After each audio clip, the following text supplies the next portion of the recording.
Hindi pa ako nag-knock-knock ah. Eh ako yung nagbukas yung first eh. Hindi ko kaya kasi sabi ko mag-workout ako. Bilis. Bakit may pagkakas?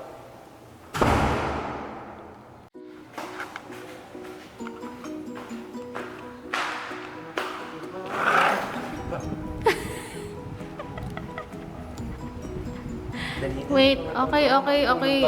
High blood ka na naman. Okay. Walang ice tubig. Walang tinapay. Ay. Sige. Mali po yung biduan. No! Sino ko? Okay, welcome to our bahay-bahayan episode. Yan, yung ano namin, sapatos station, tapos yung realidad ng buhay, marami talagang tambak-tambak dito sa bahay. Nakasabit, nakaganyan. Tapos, pagpasok dito, nilagay ko na lang yung mga random stuff. Tapos, dito yung station namin. Dito si Oliver, doon ako. Pero nandito yung upuan ko.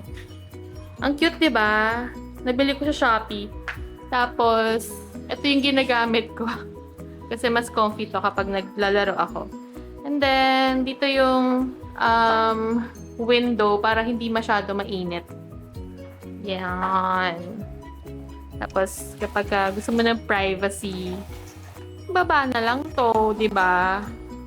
Pero, angat muna natin kasi ang init. Tapos, dito naman, dito tumatawag yung guard kapag may Shopee or something. Pero, lagi ko siyang nabababaan kasi hindi ko siya alam i-operate. Tapos, makikita mo pagpasok yung dining area.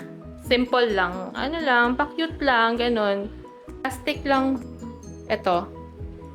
Para hindi sayang pagka nagsawa na ako. Tapos bibili na naman ng bago. Dati wala kaming dining table sa condo. As in, dito lang kami kumakain. Kasi magkatapatan siya dati. Tapos, dito, yung hamper ni Oliver. So, yan. Katabi niya yung washing machine. Washing machine, tapos dining table.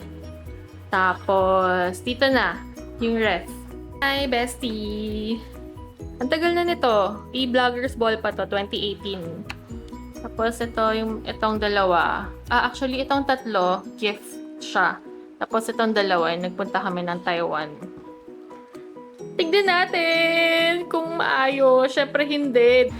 Tapos, ito. Natuwa ko dito.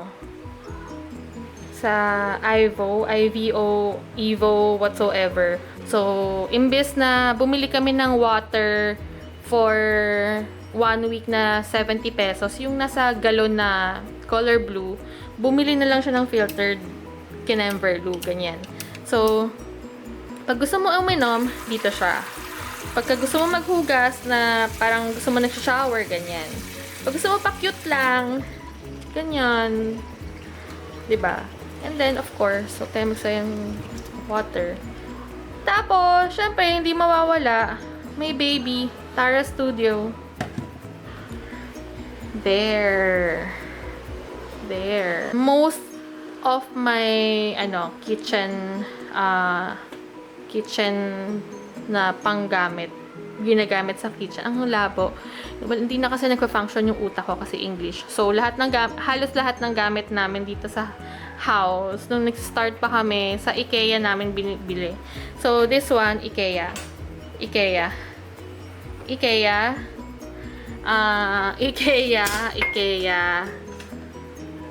Halos lahat.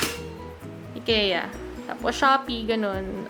Practical lang. Tapos, ito, nabili ko rin sa Shopee para paggabi, hindi madilim. Ito, lowbat. Ay, hindi pala. Ganyan. Para pagka gabi, naglilinis ako dito sa kitchen area. Hindi madilim. So, patayin muna natin kasi sinacharge siya. Sayang kuryente. And then, ito, yan, mga lagyanan ng mga towels. Tapos, dito, yung mga spices, ganyan. Tapos, dun yung mga gamit sa mga, kung anik-anik. Yan. Tapos, dito ko nilagay yung mga, ano ko, yung mga ano namin, pang-inom. Yan. Pag magluluto. Ang cute, diba? Halos lahat, lahat to pamana. Tsaka ito, pamana to sa amin. Yan. Tapos dito na yung plates. Yan. Tapos wine glass. Kaartehan lang, di naman namin nagagamit. Di naman kami nagwa-wine. Aha. Hindi ko talaga to niyayabang. Actually, ano lang to. May story to eh. Parang grade 5 pa lang ata ako. Elementary or high school. Nakikita ko na siya sa house ni mother. Ito yung ginagamit namin every parang dinner, ganun. Pinamana niya sa akin to. Tapos, wala naman akong idea sa how much yung Corel. Alam kong magandang klase yung Corel. Pero hindi ko alam kung gaano siya, kung how much siya. Ito na lang yung ano namin, pagmamayabang namin dito sa bahay na naka-Corel kami.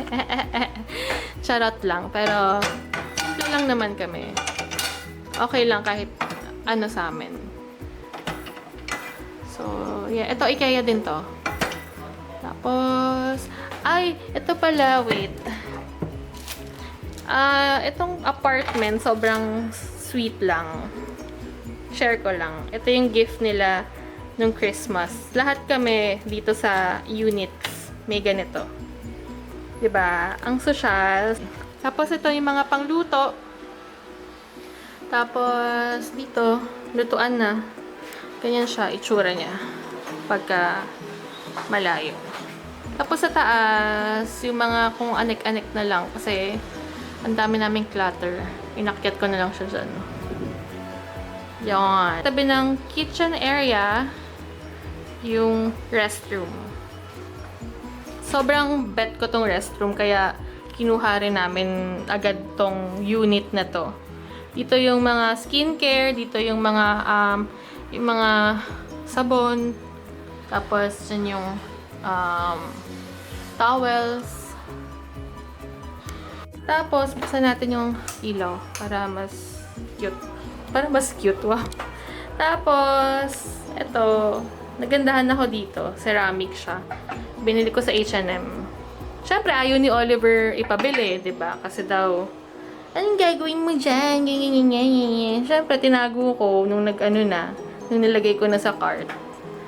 Tapos, may window para pag nagmumuni-muni, ganun. Tapos, itong curtain, IKEA lang din siya. Tapos, dito ako natutuwa. May niche. Para lagayan ng mga shampoos, facial wash, kung ano-ano. Siyempre, ito, hulaan nyo na lang kung kanino yung sa akin. Saan dyan yung sa akin, guys? Comment down below. Charot. Tapos, yan. Tapos, kapag pagmumuni-muni ka, diba? Tingin ka sa salamin. Tapos, tingin ka doon. Diba? Aliw lang. Okay, labas na tayo dyan. Tapos, ganyan. Ganito lang kami magbahay-bahayan. Tapos, pagpasok dito sa kwarto, makikita mo siya. Makikita mo siya na nakahubad. Tapos, yan. Ito yung kama namin. Nag-level up na, meron ng bed frame. Nung nasa condo, walang bed frame, wala ring side table. IKEA lang din itong side table. Yung bed frame sa Mandaue. Tapos, madidistinguish mo kung ano yung side, kung sino yung nandito at sino yung nandoon. Sino yung nandyan. Kung anong side ako, anong side siya. Tapos, dito ko na nilagay yung mirror. Nakita ako. Huwag ganun. Hindi pa ako naliligo. Diyan yung mirror. na dating nandito sa tabi ng TV. Pero, pinasok ko itong shelf kasi wala lang. Gusto ko lang. Gusto ko lang siya ipasok. Walang explanation. Gusto ko lang. Parang one day, gusto ko siyang ilipat dito. Tapos, wala lang. Nagulat na lang si Oliver. Nandito na siya. Tapos, dyan yung mga, ganun pa rin. Magulo pa rin yung mga bags, mga, basta kung ano-ano lang yung mga nandyan. Yan, para cute lang. Tapos, aray ko. Tapos, pag manonood, yan. Yan, ganyan. Tapos, may balcony kami. Yung unit namin with balcony. Kasi maarte kami. Gusto namin yung ano, parang may nasa site sa labas. Pero hindi naman kami tumatambay dyan. O yan. Labas ako. Yan, mga kapitbahay. Naaaliw ako dito kasi kahit anong oras mo gustong maglakad. Actually, hindi pala kahit anong oras kasi sobrang init. Paghapon, masarap maglakad-lakad dito.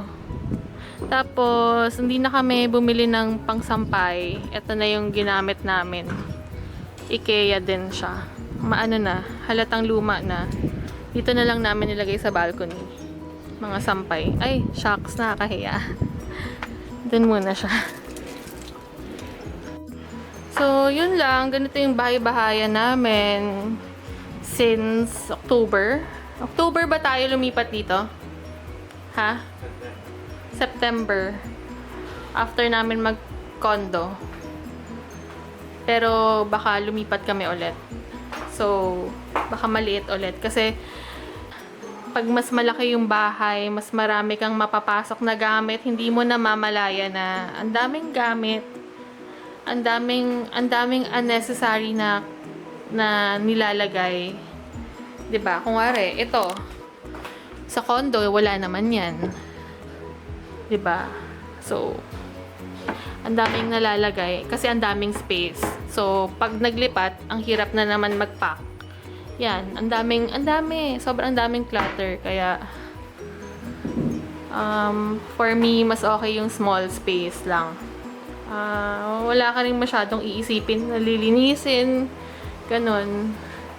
So, yeah, yan yung simple house namin. Tapos, pakita ko na lang din yung tsura ng labas. Ganyan. I super love natural light. Doon, yung mga kapitbahay. Yun lang. Bye.